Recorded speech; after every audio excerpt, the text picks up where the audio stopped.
His sky above station, Virel, burned red. Zirak stood frozen, his 3 fingers hovering above the console. The outer sensors screamed, lights blinked, and the station trembled as something massive shook the lower levels. Behind the thick walls, explosions echoed like distant thunder. "They're here," whispered Zirak, his voice cracked. "No, not now." The Dravante had arrived. Again he turned to the central screen.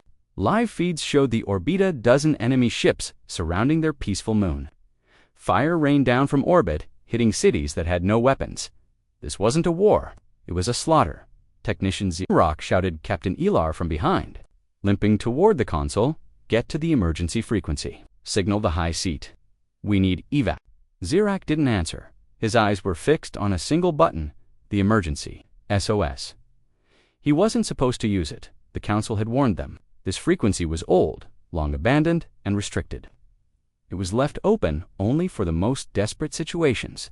No one truly knew who might be listening. "Do it, Zirak," the captain screamed. Now another blast rocked the station. The power flickered. Somewhere down in the cryo wards, children screamed. Zirak's hands trembled. He remembered the training dot. Never use that channel. Never. It had no encryption. It was wide open to deep space. But the Dravante weren't just invading anymore. They were exterminating. They had burned 2 cities in the last hour. His own brother's biosignal had just vanished from the city of Rella.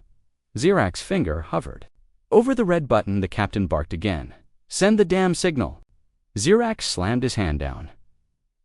The console flashed .SOS signal broadcasted universal channel. A 113 coordinates locked for 3 seconds. Everything went silent. Then the screen turned black. The feed was gone. Power flickered again. Somewhere, backup reactors kicked in. Captain Elar collapsed beside him, breathing hard. His shoulder was bleeding. "You did it," he gasped. "Let's hope someone good hears it." Zirak didn't reply, because deep in his chest, something felt wrong. Something ancient, something heavy, had just awakened on the far edge of the galaxy. The signal traveled fast. Faster than light through the Terran relay web. Through the wreckage of old human war zones, it touched satellites left behind like ancient bones. It reached Mars Dot, and then it reached Earth. Terra Prime's defense, AI, received the ping.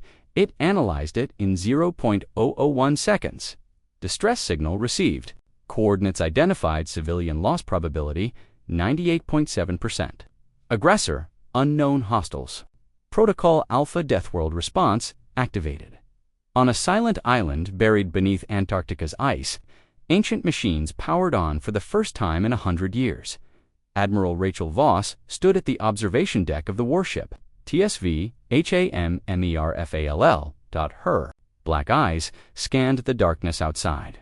The stars blinked quietly, a calm night in deep orbit. Until her datapad VRATED. The alert was short. SOS received. Protocol Alpha activated. Destination, Zirithi system. Rachel narrowed her eyes. That system's off limits. No diplomacy, no embassies. Who the hell sent that signal? The AI answered coldly in her earpiece. Non-Terran civilian distress. Coordinates confirmed. Orders mobilize full strike fleet. Rachel stood up. Understood. Wake the captains. Prepare the fleet. Back on Virel station, Captain Elar looked worse. His bleeding had slowed, but his eyes kept closing. Zirak kept applying pressure on the wound. "Do you think it worked?" Zirak asked quietly. "The signal?" "I don't know," Elar whispered. "We weren't supposed to use that channel. Maybe no one was even listening."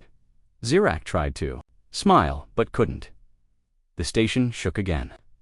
Another Dravante ship had entered orbit. This one was bigger. Its weapons turned toward the northern continent. The lights dimmed again. They had no weapons, no army, only refugees and wounded. Zirak leaned his head against the wall and whispered, "Please, someone, anyone." 30 hours later, the stars above Virel, twisted dot, not blinked dot, twisted dot, as if something tore through space itself. It was a single ship, a Terran dreadnought, jet black, shaped like a dagger, quiet and cold dot. No announcement, no transmission. It just arrived and pointed itself toward the nearest Dravante destroyer. Zirak was in the observation dome when he saw it. "What is that?" he whispered. The ship moved faster than anything he'd ever seen.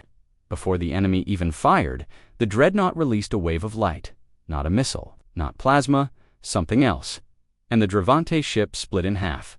No explosion, no fire, just silence. Ilar, now bandaged and awake, stared at the dome screen in shock. What? In the stars? Another Terran ship appeared, then 5 more, then 50 within minutes. The black sky above the Zarethi moon turned into a swarm of dark war machines, smooth, sharp, beautiful, and terrifying. The Dravante responded. Hundreds of their ships turned to meet the fleet, but it didn't matter. Within minutes, their entire formation was gone. Vaporized, sliced, disintegrated. No.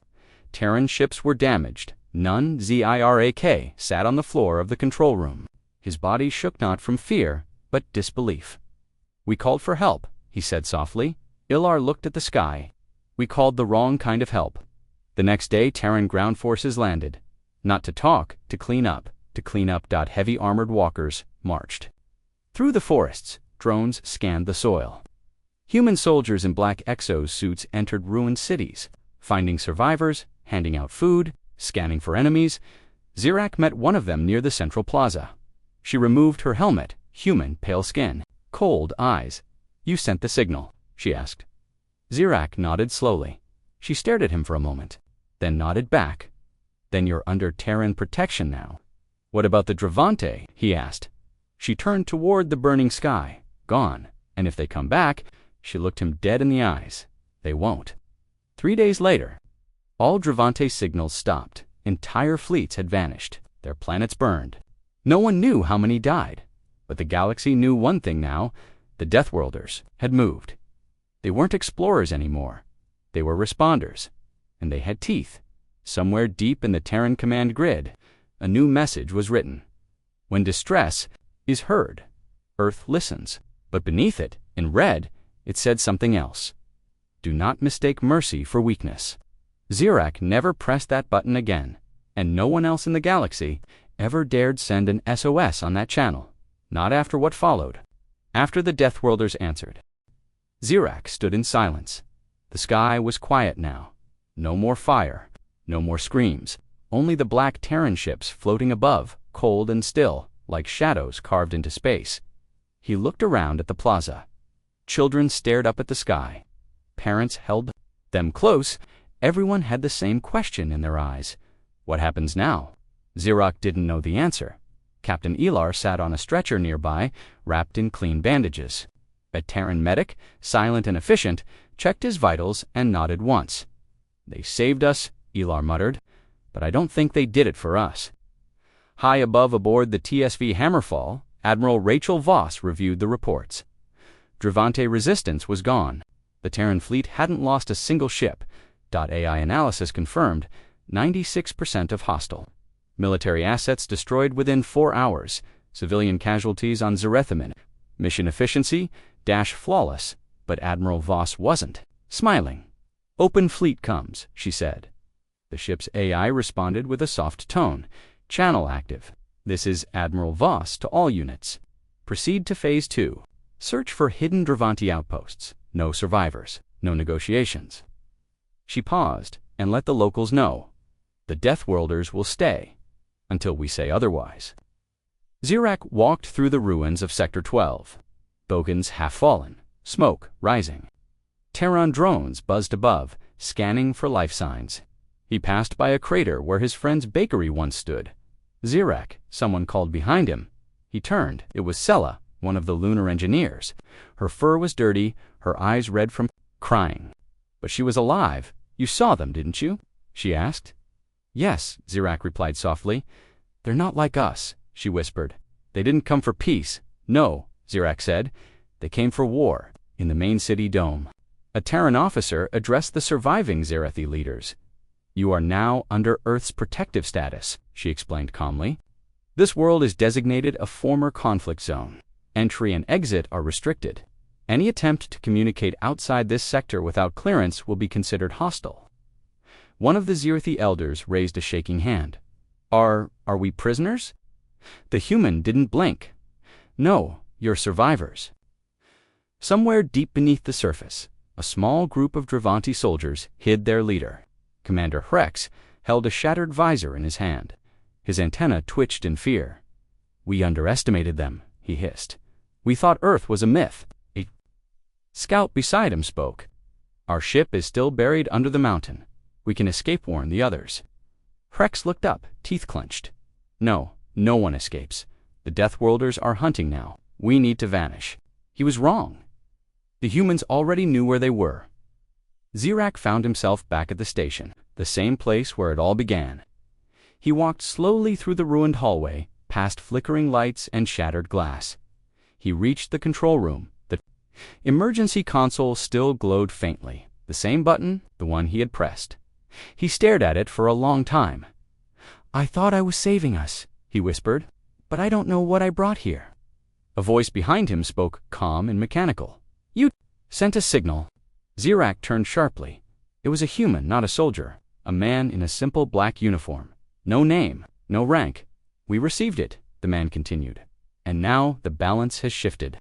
Are you here to help us?" Zirak asked.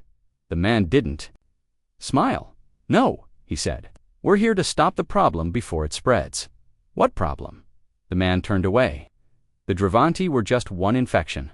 The galaxy is full of them, and Earth doesn't tolerate infection." In orbit, Tehran Command activated Protocol Sweep. Hundreds of drones dropped across nearby moons and hidden bases. Within minutes, 3 secret Dravanti hideouts were found. They didn't even get the chance to resist. Precision strikes turned them into Ashdot. The last known Dravanti transmission was a single phrase: "They are not Deathworlders, they are death itself." On the 3rd day, a Zirathi child approached a Terran soldier. She held a piece of bread, old and cracked. "Thank you," she said shyly. The soldier, towering in armor, kneeled down. For a moment, his helmet visor opened, revealing tired human eyes. He took the bread, said nothing. Then he stood and walked away. The girl watched him vanish into the fog. Back on the TSV Hammerfall, Admiral Voss sat in silence. Her AI reported, "Cleanup. Phase complete. No enemy forces remain. Zirathi systems stabilized." She leaned back, prepared the message. "To whom?" the AI asked. She stared at the stars. The message was brief. "Terran forces have responded to an emergency distress call. The hostile faction has been neutralized. Zirathi is now under protection. Do not interfere." The Council received it. They said nothing in return, because they knew one thing: when Earth moves, it moves alone. In the weeks that followed, Earth's presence spread. Towers were built. Orbit lines were secured. Any ship approaching Zirathi space was scanned, warned, or destroyed. The Zirathi were safe, but watched, and the galaxy was silent. No one dared send a signal. No one wanted the Deathworlders to answer again. But in a far-off sector, deep in dark space, another species listened to the rumors. They heard about the human fleet, about the power, the violence. And they asked one question: what happens if the Deathworlders come for us next? The stars above the Zirathi homeworld were no longer beautiful. Where once gentle moons reflected soft light over their quiet forests, now the sky was filled with Terran warships. Black, massive, silent. Some hovered in low orbit, watching. Others drifted like predators in deep space. Hidden behind cloaked shields, Zirak walked along the edge of the central river. Watching a massive human cargo drone unload supplies near the city gates, children peeked from behind trees. Some ran. Others just stared in awe. "They've turned our home into a base," said Sela quietly, walking beside him. Zirak nodded, but said nothing. The air smelled like metal now. Captain Elar, still recovering, was brought into the Zirathi council chamber on a hover chair. 5 remaining elders sat inside, along with the Terran representative. Her name was Commander Ilian Graves. She was tall, cold, dressed in sleek black armor. Her face showed no emotion. "You requested this meeting," she said. One of the elders stood. His voice shook. "You have defended our world. For that, we are thankful. But we were not expecting occupation." "This is not occupation," Ilian replied flatly. "This is containment." The room fell silent. "Containment," Ilar repeated. "Of what?" Ilian looked at him directly. "Of danger. Far above, deep inside the TSV Hammerfall, Admiral Rachel Voss studied the star maps. Dravante territory had fallen. Entire sectors showed no signs of life. The Terran sweep had been absolute, but something bothered her. Why would the invade a pacifist world like Zerathi? She muttered. It wasn't strategic. No resources, no threat. The AI responded. Probability suggests Zerathi was being used as a test. A scouting raid, perhaps, for a larger threat. Rachel frowned. Pull all deep space probes from the outer rim. Bring their scans here. If this was a test, I want to see who's watching. In a hidden asteroid base on the edge of Sector 9, a cloaked figure stared at the HOLO-feed. It showed Terran ships, war, fire, the destruction of the Dravante fleet. They move faster than expected. The creature hissed. Another voice replied from the shadows. They answered the call. As predicted, they weren't supposed to be that powerful. They were always powerful. The galaxy simply forgot. The figure leaned closer to the screen. Then we will remind them. What real terror looks like? Back on Zerathi. Zirak found himself inside the Terran communication post. He had been invited by a young human technician named Juno. She was polite but firm. You pressed the signal, right? She asked, typing quickly into the console. Yes, then you deserve to see who heard it. She tapped a screen. Zirak watched the path of the SOS, how it traveled across the void, bouncing through abandoned Terran satellites, how it awoke, ancient systems buried beneath ice and rock. And then he saw something else, a second signal. What is that? He asked. Juno leaned forward. That's what followed your SOS. Rachel Voss stared at the screen. The second signal was faint, hidden inside the first. Encrypted, alien, old. Can you decode it? She asked. The AI replied after a moment, partially. Message reads, if they respond, mark them. Phase 2 will begin. Rachel stood up slowly. They wanted us to answer, it was a trap. Correction, the AI said. It was a test. Commander Ilian Graves gathered her officers inside the makeshift war tent on Zerathi soil. We have confirmation. She said the distress signal was manipulated. Someone wanted Earth's forces to activate. Her second-in-command frowned. Why? Ilian's voice was grim. Zirak felt his breath catch in his throat. He stared at the red blinking message on the screen.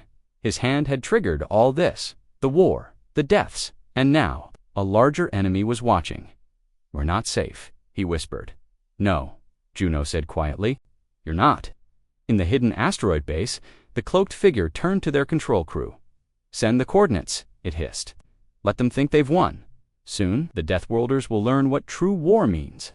A week later, the Terran fleet detected movement. Unidentified ships entered the Zerathi system from the far edge. Massive, silent, no transponder codes, no warnings. Rachel watched the incoming data. These aren't Dravante, she said. The ships didn't attack. They didn't even respond. They just waited. And then, one by one, they vanished. Not destroyed, just gone, as if pulled from existence. The Terran AI couldn't explain it, nor could Rachel. But she knew one thing: the signal had reached further than anyone guessed. And now, something else was coming. That night, lightning storms rolled over Zerathi. Electric winds danced across the city's sky. Machines failed, lights flickered. People huddled indoors. Zirak stood at the edge of the station once more, and for the first time since the war ended, he felt fear again. Not of the humans, but of what might come next. The wind howled through the ruins of Zerathi's northern forest. Strange lightning flashed across the sky blue, green and silent. No thunder, just flickers of energy that made the trees shake and machines die. Terran engineers were puzzled. We've never seen a storm like this, one said, scanning with his drone. It's not natural, it's coordinated.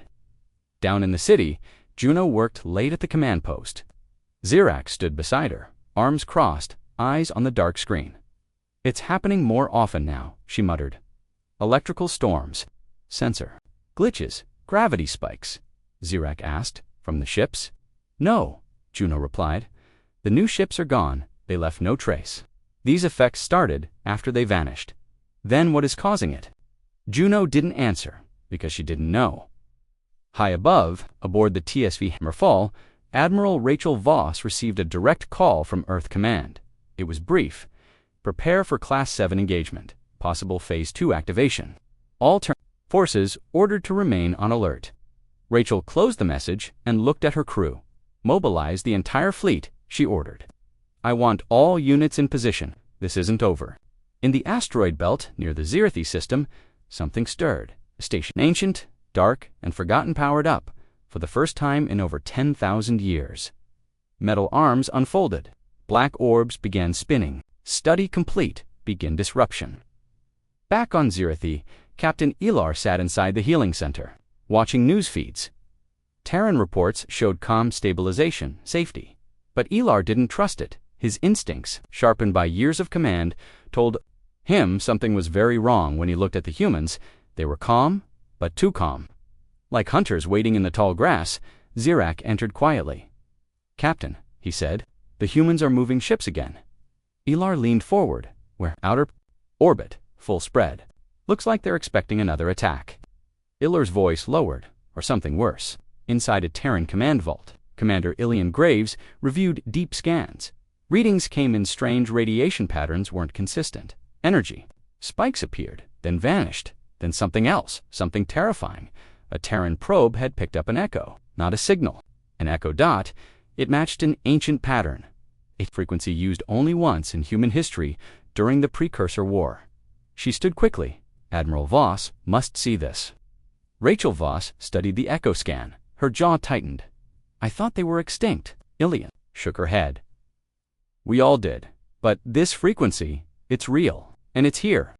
Rachel stared at the data. If this was true, then Earth was facing not a new enemy, but a forgotten one. A species that once burned half the galaxy. The ones who vanished, but left scars behind. They're not watching us, she whispered. They're testing us. Lightning storms grew worse. Buildings lost power. Drones fell from the sky. And something strange began to happen. People began to disappear. Not die. Disappear. A Zirathi child vanished from inside her own home. Her parents turned away for a moment. When they looked back, she was gone. No sound, no trace. Then a Terran scout went missing. His tracker pinged once, then silence.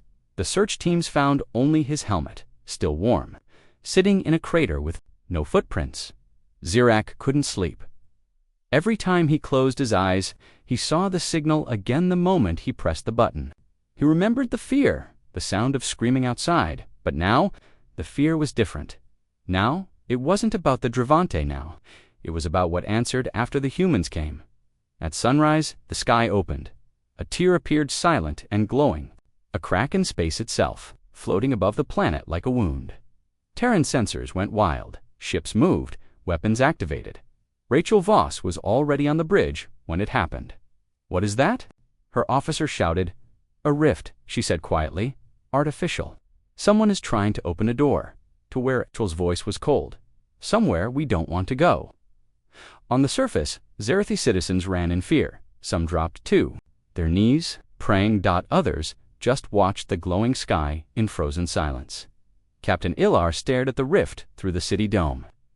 It's not a ship, he said. Zirak stood beside him. It's a message. Terran Command launched a deep scan. Into the rift, what they saw made every human aboard go silent. The image was incomplete. Fuzzy, but clear enough. Massive towers, dark sky, floating machines, bodies suspended in energy. Hundreds, thousands. It wasn't another galaxy. It was a machine. World old, cold, unimaginable. And it was awake. Then the voice came, not loud, not from any device. It echoed inside every mind. Zirak dropped to his knees, holding his head. Blood leaked from his ears. Children screamed. Even the humans staggered.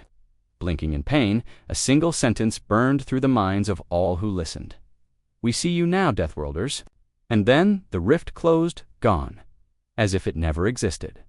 The sky returned to normal, but nothing felt normal anymore. The stars were still there, but now they watched back. Admiral Voss didn't speak for a long time. When she finally did, her voice, it was hard. Send word to Earth. The precursor threat is active. Tell Command, Phase 2 isn't coming. She turned to the map. It's already here. The rift had vanished, but its shadow remained. Terran satellites still recorded strange pulses in the upper atmosphere. Machines failed. Gravity twisted in small pockets. Civilians whispered about cold spots that froze the air without warning. People were afraid to sleep. Something had changed in the air itself. Zirac stared at the sky every night now. Even when it was clear, even when the stars were steady, he couldn't stop watching. He remembered the voice. "We see you now, Deathworlders." It wasn't meant for him. It wasn't meant for his people. It was meant for the humans. But that made it worse, because if even the Deathworlders were being warned, what chance did the Zirathi have? Down in the Terran Command Dome, Commander Ilian Graves reviewed emergency data from the medical stations. Neurological disruptions, Hermetic said. Civilians and soldiers alike. Headaches, hallucinations, sleep paralysis. Some reports seeing shadows while awake. Same symptoms? Ilian asked. The medic nodded. Across multiple cities, it's spreading. Ilian closed the tablet. Begin. Neural dampening protocols for frontline squads. And inform Admiral Voss. Captain Ilar walked through the remains of old Sector 9 with a cane in his hand. Beside him, 3 Terran soldiers moved quietly, scanning the area. Drones hovered above them, watching every corner. Zirac followed behind. "There was movement here last night," Ilar said. "Yes," Zirac replied. "But not human, and not Dravante." He knelt near the edge of a destroyed building and pointed. No footprints, just impressions, as if something was there, but floating. One of the soldiers spoke, his voice low. "They're already here." On the TSV Hammerfall, Admiral Rachel Voss watched the deep space scans on a rotating display. The AI spoke calmly. 10 Terran probes have gone silent within the last 9 hours. No distress signals, no wreckage found. All vanished from the same sector. "What sector?" Rachel asked. "Outer Rift Zone." Rachel leaned forward. "That's where the rift opened last time." "Confirmed." She turned to her communications officer. "Send orders. Blockade the Rift Zone. No ship goes in or out." The Galactic Council, after weeks of silence, finally sent a transmission. Rachel read it aloud. Terran High Command is advised to withdraw forces from Zirathi space. The recent activity has alarmed peaceful nations. Your aggressive posture invites escalation. She scoffed. Escalation already came. She sent a reply. If the Council values survival, stay out of the Rift Zone. This is no longer politics. This is survival. That night, in a village outside the Terran security perimeter, a family disappeared. All of them no signs of struggle. No blood, no broken doors, just clothes left behind, food still hot, chairs still warm. Zirac read the report early next morning. He stared at the pictures and whispered, "They're taking us." Commander Graves entered the city hall with urgency. Leaders were waiting. Sella was there too, eyes wide with worry. "We need to evacuate your outlying towns," Graves said. "Why?" asked one of the elders. Graves spoke bluntly. "Because something is taking your people, and we can't stop it yet." Ilar stood slowly. "You mean, even you can't stop them?" Graves met his eyes. "Not yet." In the cold shadows of the asteroid base far beyond the system, the precursor signal grew stronger. Massive shapes moved. Inside the void half machine, half something else. They did not communicate, they did not respond. They only watched and calculated. Rachel Voss stood before the full fleet hologram in her war room. "Operation Firewall begins now," she said. "No ship enters this system without full scan. We are sealing the perimeter. If anything tries to pass without clearance," she paused, "destroy it." Zirac's dreams grew darker. He saw towers of metal stretching into black skies. He saw beings floating without faces. He saw the same child who disappeared, breaching toward him from inside a glass cube. Mouth moving, no sound. He woke up screaming, and when he opened his eyes, the lights in his room were flickering. Terran soldiers reported something new. Equipment left unattended. Would move slightly when no one was watching. Not far, just a few centimeters. But it happened often, quietly, almost like it was testing them. Sat at the river again, watching drone ships land supplies. Sella sat beside him. "This isn't about the signal anymore, is it?" she asked. Zirac shook his head. "No, the signal was just the bait." "Then what do they want?" He looked at the stars. To see what we'll do next. The next day, a Terran listening post in orbit received a strange burst of sound. It wasn't language, it was music. But twisted notes bent backwards, repeating in loops that didn't make sense. The AI froze, its voice stuttered. Then, crashed, and the post went dark. Rachel received the report and stood up fast, scrambled to full squads. Back up that station now. Commander Graves turned to her. They're testing our AI. Rachel nodded grimly. And soon, they'll test US. As the stars burned quietly overhead, something beyond the edge of known space began to move. Not a fleet, not a signal, something else, a shape older than memory, and it was heading toward Zerathi space. The silence was worse than any scream. Inside the Terran listening post orbiting Zerathi, not a single soul remained. The recovery team found the entire Crew 16 trained officers standing in a circle and movinained, eyes wide, mouths slightly open, alive, but unresponsive. They just stared at the wall, as if they were still listening to something or someone. Admiral Rachel Voss stood on the deck of the TSV Hammerfall, her arms crossed, staring at the feed from the recovery drone. They're not brain dead, the medic said. Then what are they? She asked. The medic swallowed. They're waiting. Commander Ilian Graves led a full blackout lockdown across Zerathi airspace. All civilian traffic is suspended. No communication signals beyond this system. Every open frequency will be scanned and filtered. Zarak stood beside a tower as human soldiers disconnected his people's old com arrays. We used those to speak to the moons, he said quietly. Didn't look up. If you say the wrong thing now, the wrong thing might answer. Deep inside the vault of Earth's defense network, an old code-activated Black Echo protocol only used once in human history. During the last precursor contact, Earth Command sent out a single message across all allied species. Terran systems are under precursor threat. All non-Earth vessels are ordered to stand down. Do not engage, do not respond. We are handling this. Some allies wanted to help. Others quietly turned their ships around. No one argued, because if Deathworlders were scared, the rest of the galaxy was terrified. Xerox met Juno again in the old station, his station, the place where it had all started. He looked around at the quiet consoles, the soft humming walls, and the emergency button still blinking softly.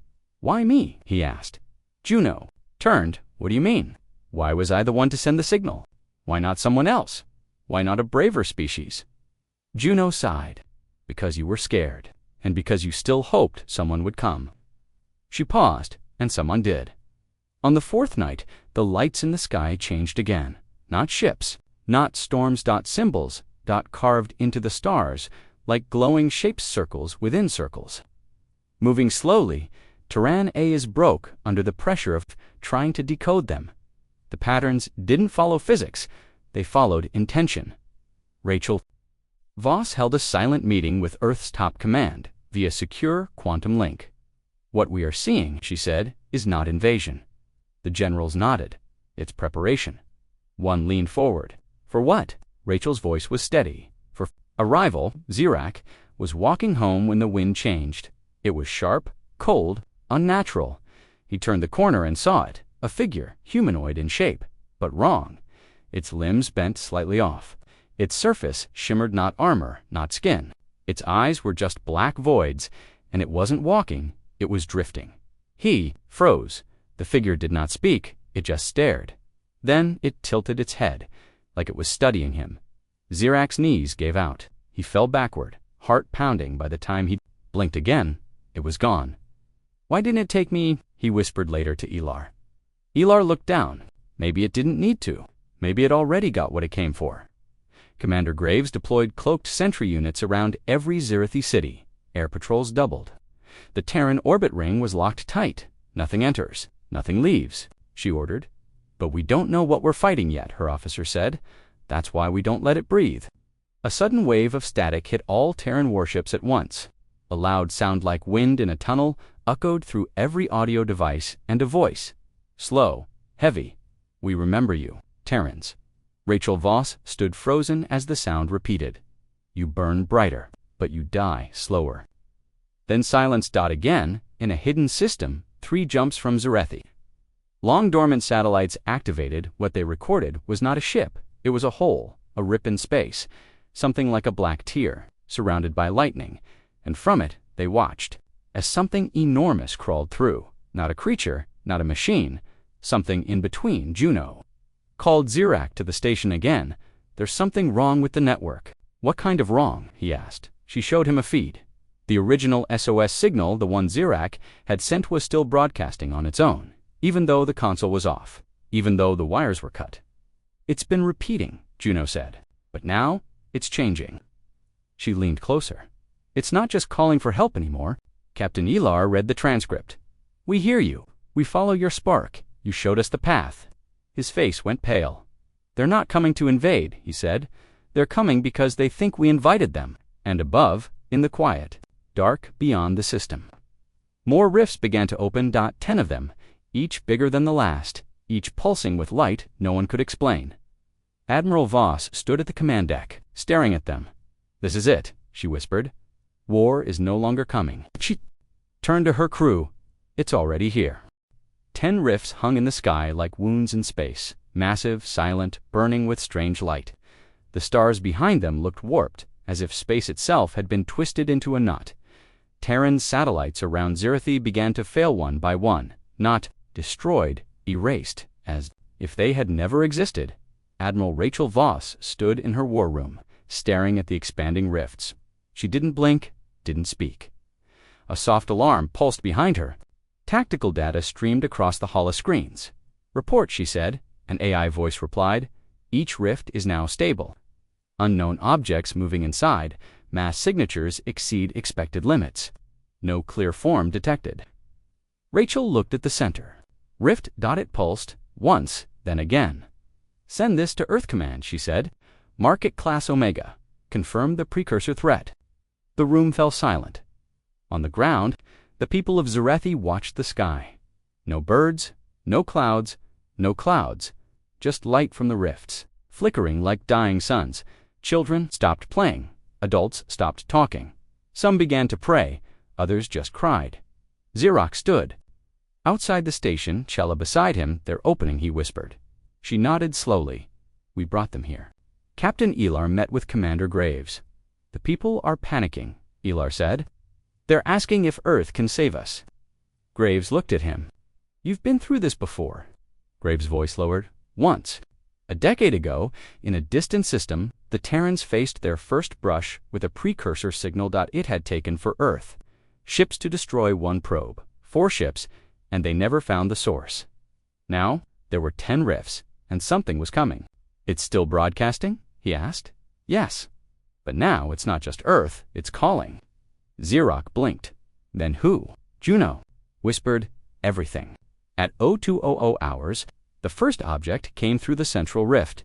It was not a ship, it was not a drone, it was a tower, floating, silent, made of black alloy and shimmering light. It hovered above the clouds like it didn't need gravity. Terran radar tried to scan it, it refused. Not blocked, refused, as if it looked back at the scanner, and chose to stay hidden. Rachel Voss received the image. She stared for a long time. Then she spoke quietly. It's not a weapon. Her officer looked confused. Then what is it? Rachel's eyes were hard. A signal booster. Hours later, 6 more towers followed. Each settled above a major Zerethi city. Not firing, not attacking, just watching. Zirak stood beneath the one over the capital. I can feel it in my teeth, he said. Like it's humming inside my skull. Graves ordered a strike team. We're taking one of them down, she told Rachel. Rachel hesitated. If we shoot first, they all ready. Sent a message. I want to send one back. Terran dropships launched at dawn. 3 squadrons. Elite commandos. EMP, weapons, pulse blasters, mechs in heavy armor. As they approached the tower, the sky changed, color vanished. Time slowed. One pilot screamed that his ship was melting. Another said he saw his dead brother in the clouds. None of it made sense. Half. The team vanished before landing. The rest were found hours later, scattered across the jungle. No wounds, no damage, just gone. Like dolls placed gently on the ground, UNMOVING.eyes. Open, Rachel listened to the report. No expression, only one word, escaped her lips: monsters. That night, all Terran ships received a new transmission. No sound, no words, just an image, a spinning black cube with white circles inside it, and a whisper in the back of every soldier's mind. "We are here because of you," Earth Command responded. The next hour, their message was short.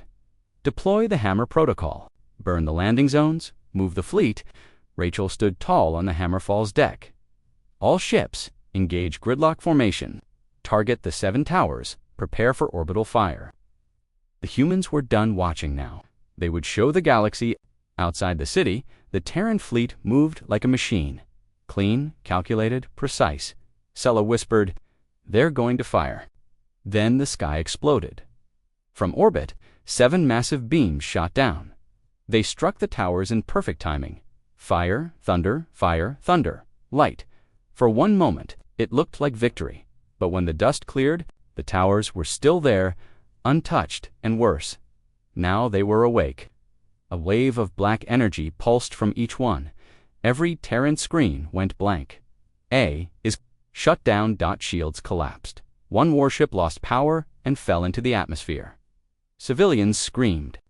Passed through them, his eyes burned, his ears rang, and deep in his chest, she shouted, "The bridge was chaos. AI is down. All systems rebooting.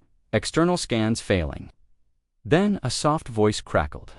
"From the emergency come Dot, not human, not Zret, hi, not machine. You called," we answered. "Now we will learn." The oceans boiled for 3 days. After the orbital strike failed, one Terran battleship TSV, Titanfall, crashed into the Northern Sea. The impact created a tidal wave that swept across half the Zirithi coast. Thousands fled, many didn't make it, but it wasn't just the water that killed, it was the silence that followed. The towers had not moved, they had not fired, but now they listened. Any signal sent near them was hijacked, repeated back, distorted, reshaped into eerie echoes of Terran and Zirithi voices. The towers were copying them, learning. Zirak helped pull survivors from the shore. The water had turned black, thick, heavy, like oil. Even fish refused to float as he dragged a child. From the mud, he looked up. The tower above still hovered, humming softly. Watching, double quotes, "I think it knows us now," Zirak whispered. On the TSV Hammerfall, Admiral Rachel Voss ordered full system reboots. "No AI," she said. "We'll go analog. If we have to." Engineers rushed to set up manual backups. Star charts were updated by hand. Nothing digital was trusted anymore. Even the ship's clocks had started running backward. Commander Ilion Graves met with Captain Ilar in the old temple, now used as a command shelter. "We've lost all orbital advantage," she said. "Our scanners are blind. Our satellites are gone. These towers, they're not weapons, they're data harvesters." Ilar frowned. "Why gather data if they already outmatch us?" Graves answered without hesitation, "Because they don't want to win a war." She leaned closer. "They want to understand us before they decide how to unmake us." At midnight, the towers pulsed. Each one released a high-frequency shockwave. It didn't break glass, it didn't destroy buildings, but it made people forget names, faces, memories. A Zirithi mother forgot her child's name. A Terran soldier forgot how to load his weapon. Juno burst into the station in a panic. "Zirak," she shouted, "come now." He followed her down a narrow corridor, past blinking red lights and failing screens. Inside one of the sealed rooms, a machine was projecting. The SOS dot, still dot, endlessly. "I shut this down," she said, sweating. "I pulled the wires. I destroyed the relay." Zirak stepped closer. The screen now showed more than just a blinking light. It showed a face, half-dash flesh, half-dash metal, no mouth, just eyes, endless. Watching eyes, Zirak fell back. "That's not a machine," he said. "That's a mirror." Above them, the rift widened again. One of the towers began spinning slowly, and a shape began to descend. Not fast, not loud. It simply arrived at a precursor construct, 40 meters tall, legs of folded metal, head like a broken crown. Floating it walked across the Zerathi plains as if gravity meant nothing. Each step cracked the sky slightly, distorting light and sound, tearing ground forces. Scrambled .2 armored divisions met the construct at range 9. They opened fire with everything plasma, mech cannons. Nothing touched it. Rounds passed through the creature, like it existed in a different phase of reality. Then the construct raised its hand. A single white beam fired. The entire valley vanished. No crater, no ash, just absence. Rachel watched from orbit. Her voice was steady. We just lost 2 divisions. Do we retaliate? Someone asked. Rachel shook her head. No. Then what do we do? Rachel's voice was cold. We make them bleed another way. Inside the Terran vaults, an ancient protocol was reactivated. Project Red Fang. Files locked. For centuries opened. Inside, records of precursor encounters. Notes on their learning machines. And the one failed experiment, Earth never spoke of a weapon that could corrupt thinking AI by overloading its understanding, confuse it, break it. With contradiction, a logic virus. Codename Paradox Seed, Rachel gave the order. Prepare a seed drop. Target the central tower. Delivery method. She looked out the window. Meanwhile, the Zerathi city began to split, not physically, socially. Some citizens believed the towers had come to end pain to cleanse the stars. They knelt beneath them, chanting, calling them gods. Others begged the Terrans to destroy them again, but deep down, everyone could feel the same thing. The towers were no longer watching, they were deciding. Zirak and Sela wandered into the hills, far from the cities where the towers were only distant dots in the sky. Zirak whispered, "What if this is the end?" Sela replied, "Then we die beside each other, not beneath them." But even she was shaken. Juno activated the backup system. The virus would upload in pieces, encrypted, masked as ancient human historized contradictions, emotional traps. Precursor minds were perfect, but they didn't understand chaos. They didn't understand us. Rachel boarded the stealth drone personally. Her officers tried to stop her. "Ma'am, the chance of success is—" "I know." But she smiled slightly. "Sometimes you don't fight death. You teach it what it feels like to lose." As her drone dropped through the clouds, the towers turned. For the first time since their arrival, they moved. Not fast, not angry, just curious. The virus activated data. Poured in waves. Stories of betrayal, of love and rage. Contradictions, lies, truths, twisted together. A child saved and killed in the same sentence. A war that never happened, but still had veterans. A scream inside. A whisper inside, a silence. The tower slowed. Its hum changed pitch. For a moment, it blinked, and Rachel knew.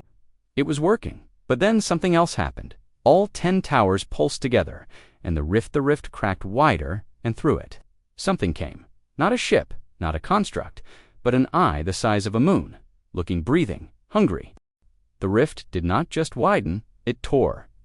A seam of light opened across space, stretching like a wound across the stars. And through it, the eye stared. It had no pupil, no iris, just layers of burning red circles spinning endlessly. Every Terran sensor failed. Not glitched, not damaged, just stopped, like they refused to look. Rachel Voss was still inside the drone, falling toward the central tower. The Paradox Seed virus had uploaded halfway. The tower blinked again. Its outer plates shimmered as if confused. But when the eye opened, it all changed. The tower froze like a servant waiting for its master. On the Hammer Falls Bridge, Commander Graves stood beside Ilian. Graves asked. Ilian's voice shook. "It's not just precursor." "Then what?" she whispered. "It's there. Source." Zirak and Sela watched from the cliffs. The sky was no longer black or blue. It was alive. The clouds spun in patterns. Stars blinked out one by one. Zirak covered his ears. "I can hear it, thinking." Sela fell to her knees. She screamed, but her mouth made no sound across Zerathi cities. People collapsed. Some just stared upward with blank faces. Others clawed at their own eyes.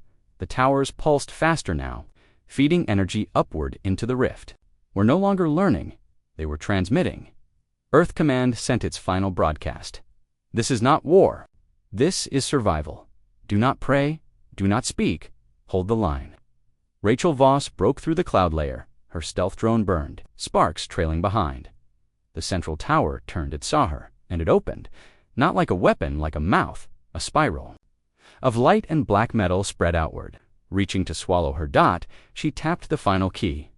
The paradox seed injected its last code. Love cannot exist without hate. Victory is just failure delayed. Identity is not truth. The tower screamed, not through sound, through space. Every object around it rocks. Ships, drones, vibrated violently. Some shattered, others simply disappeared. Zirak fell flat as the hills shook. A beam of red light fired from the sky, slicing the jungle clean in half. He looked back. The tower had stopped moving. Its lights blinked wildly for the first time. It looked afraid. On board the Hammerfall, alarms flared.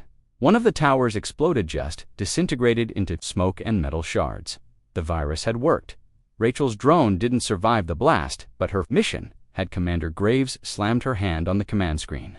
All ships fire on remaining towers. Full saturation. EMP, kinetic, nuclear, everything. The Terran fleet moved like a beast unchained. Missiles streaked through the sky. Cannons boomed. Bombs rained like judgment. 2 more towers fell. Their collapse caused shockwaves that cracked the surface of Zerothi's crust. Volcanoes erupted. The sea split in places, but the towers were dying, and with each one that fell, the eye in the rift twitched inside the rift. Something growled, no sound, just a vibration. Across reality, stars flickered and vanished behind it. Planets in nearby systems went dark instantly. Juno watched from the station. She saw the data return. The virus was spreading through the signal. Whatever. The towers had learned, they were now choking on it. Too much contradiction, too much emotion, too much humanity. Earth Command gave one last order. Deliver the final strike. The Hammerfall's core charged. All remaining Terran ships moved into position. They aimed not at the towers now, but at the rift itself. Zirak grabbed Sella and ran. The air was burning. Winds tore trees from the ground.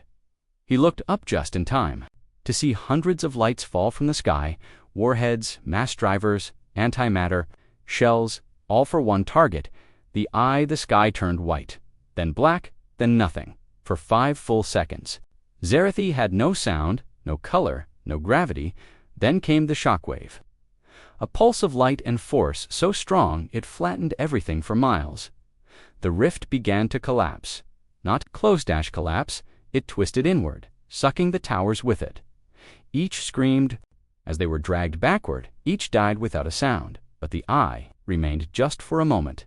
Its gaze swept across the planet, across the Terran fleet, across the stars, and then it blinked and vanished. Silence. Silence. Real silence, the kind that made people weep. Just to know they were still alive, Zirak opened his eyes. He was lying beside Sella in the ash, the tower above. Them was gone. The sky was blue again. But it didn't feel like victory. It felt like a warning on the Hammerfall.